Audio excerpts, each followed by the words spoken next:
Hi there, it's Kristen from k.becca, and this video is the follow-up to one that I made a few months back. The title of the first video is, Can you use other brands of ink with the Silhouette Mint? A link to that should be popping up right about now, and you'll want to head over and check it out before watching this video if you haven't done so already. After my experiences in the first round of testing, I decided to approach the follow-up testing a little bit differently.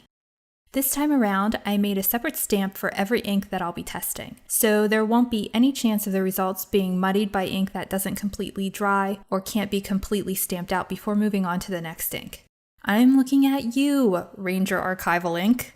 And speaking of the Ranger Archival ink, I won't be retesting that in this round because if you've watched the first video, you'll know that it's already more than proven itself as a great candidate for using with Silhouette Mint stamps.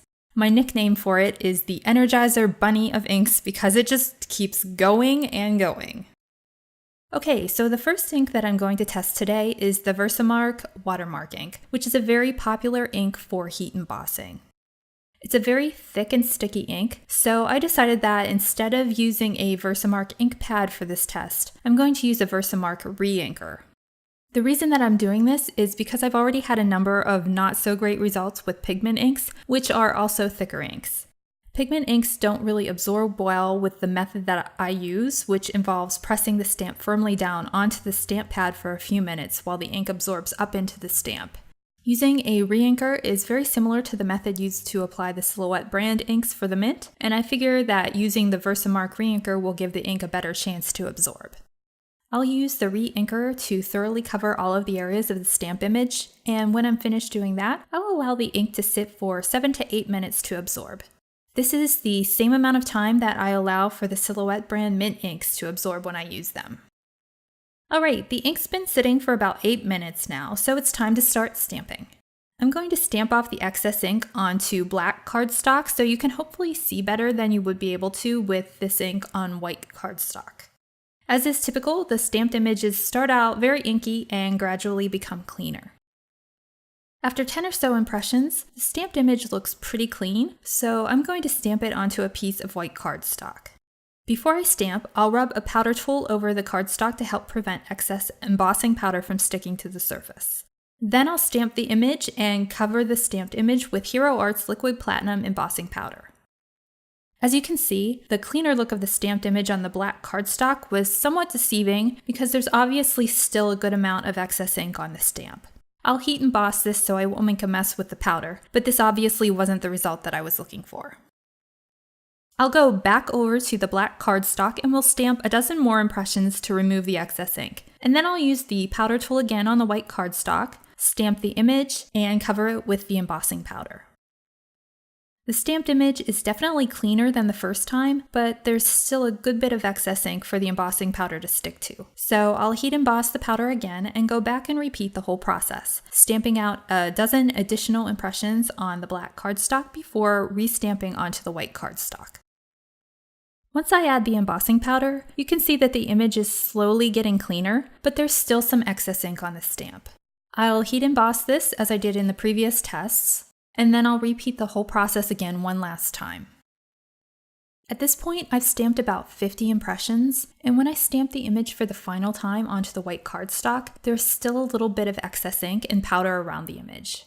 You can come in with a small dry paintbrush and remove some of the excess embossing powder from around the image, but honestly, I just don't have a steady enough hand to remove the excess powder from inside the stamped image without accidentally wiping some of the powder off of the image itself. So Versamark ink does technically work with mint stamps, but getting a clean stamped image is a challenge. I could have continued stamping out the ink until I got a clean impression, but it could have taken dozens of additional impressions, and I just didn't want to spend the time. If you want to heat emboss with your mint stamps, I actually recommend using the Silhouette brand mint ink, and in the area below this video, I'll link to a video where I did test the Silhouette mint ink with a variety of embossing powders so you can see the results that I got. The next ink that I'll be testing is the Versamark Onyx Black Ink, which is another very popular ink for stamping. It's a pigment ink, and I haven't had great results with pigment inks, but it's an oil-based, waterproof pigment ink that's fast drying and doesn't require heat setting, so I don't tend to categorize it with other types of pigment inks because it has unique characteristics that differentiate it from other pigment inks. I'll take a clean stamp and press it down onto the ink pad firmly and with even pressure on both sides, but not with such a heavy hand that I'm smushing the stamp into the ink pad. Hold the stamp in place for 3 minutes. After 3 minutes, we're ready to stamp. The initial impressions are pretty inky, which is normal, and after about 10 impressions, the stamped image is looking much more crisp and clean. I do have some shadowing going on around the stamp, and I've experienced this with other inks. What I like to do to clean off the ink around the stamp is to take either a baby wipe or a damp paper towel and carefully wipe around the edges of the stamp. After I do that, you can see that the shadow is just about gone, and after about 20 impressions, I'm getting very nice, crisp and clean impressions. I'll stamp an example onto my ink chart, and then I'll make the label for this stamp. All of the Mint stamp kits and stamp sheets come with sticker labels that you can use to label your stamps, and if you're using non-Silhouette brand inks, I recommend actually writing the ink on the label just so you know what brand and color is on that particular stamp.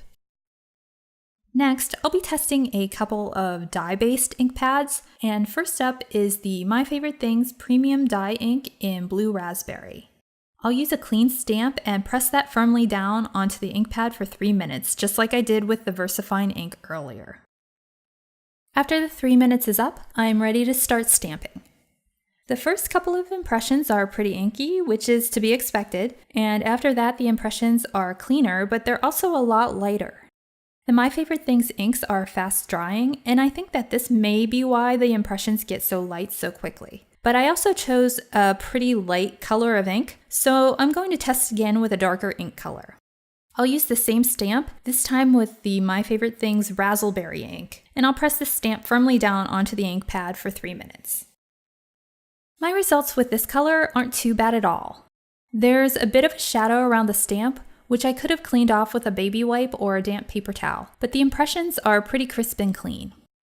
After about 30 or so impressions, the image does get lighter. This could be because the ink is pretty fast drying, or it could be because not much ink absorbed up into the stamp. I don't have any re-inkers for this brand of ink, but My Favorite Things does offer them, so if you're interested in testing your mint stamps with this ink, you might want to test out the My Favorite Things re-inkers too. Using the re-inkers may allow more ink to absorb into the stamps. Next up, I'm going to retest an ink that I also tested in my first video, and that is the Hero Arts Shadow Dye Ink. I thought that the initial results with this ink were pretty good and wanted to retest with a completely clean stamp. I was initially going to use the soft pull ink, but since I used a somewhat similar color when I first tested the My Favorite Things ink and got really light results, I decided to use wet cement, which is a darker color. I'll firmly press a clean stamp down onto the ink pad for 3 minutes, as I have with previous inks, and after 3 minutes is up, I'll start stamping onto cardstock. As expected, the first couple of stamped impressions are pretty inky, but then something surprising happened. Starting with just the 4th impression, the stamped image was very clean, no ink shadow around the stamp at all. I thought that the ink might dry pretty fast after that, so I stamped onto my ink chart to be safe. But after that, I was still able to get at least 15 really clean impressions before the ink started to dry a little. And then I got at least a dozen additional very clean impressions that were just a little bit lighter. I was very pleasantly surprised with these results, and still can't get over that I was getting incredibly clean stamped images by just the 4th impression. Thumbs up to the shadow ink! The final ink that I'll be testing is also an ink that I tested in my earlier video. StazOn is a solvent-based ink that you can stamp onto a variety of surfaces, including non-porous surfaces like acetate, plastic, and metal. So there are lots of additional possibilities for stamps used with this ink. My initial results in the first video were good, and I thought that this ink earned a retest with a clean stamp. I'll firmly press the stamp down onto the ink pad for 3 minutes like I've done with previous inks, but with this ink I'm going to actually press on the center part of the stamp block because in an earlier attempt I pressed down on the sides of the stamp block like I usually do with other inks, and no ink absorbed up into the center part of the stamp. I don't know if that was just a fluke or what, but to be safe I did it this way with the StazOn this time around. After 3 minutes, it's time to stamp. The first several impressions were pretty inky, which is normal, and after that I had some ink shadowing going on around the stamp, so I used a baby wipe to wipe off some of the excess ink. That really helped clean things up, and by the 10th impression or so, I was getting crisp and clean results. You get a lot of bang for your buck out of this ink because it doesn't dry as fast as most dye inks, so once you start getting clean impressions, you can stamp dozens of additional impressions and the ink coverage is still strong. StazOn is another definite thumbs up. Great results. To review the inks that I've tested in this video, the Versamark Watermark ink re-inker does absorb well into the stamp, but it's a challenge to get a clean impression. After 50 or so stamped impressions, there was still some excess ink on the stamp, which meant excess embossing powder. It's up to you whether you want to spend the time stamping additional impressions to possibly get a cleaner result. VersaFine Onyx Black is a definite thumbs up. This ink gives such crisp and clean results with other types of stamps, and those results carry through to stamps made with the Silhouette Mint, too. This ink is waterproof when dry, so you can use it with all sorts of water-based media, including watercolors and water-soluble pastels. The My Favorite Things premium dye inks are lovely inks, and my results weren't bad at all, but they are fast drying, so you have to work fast if you're using them. The Hero Arts Shadow Ink was the biggest surprise for me in this bunch. Impressions were very clean after just the 4th impression, and I was able to get many consistently great impressions with this ink before it started to dry out. And even when it started to dry, I was still getting great results. They were just a little bit lighter.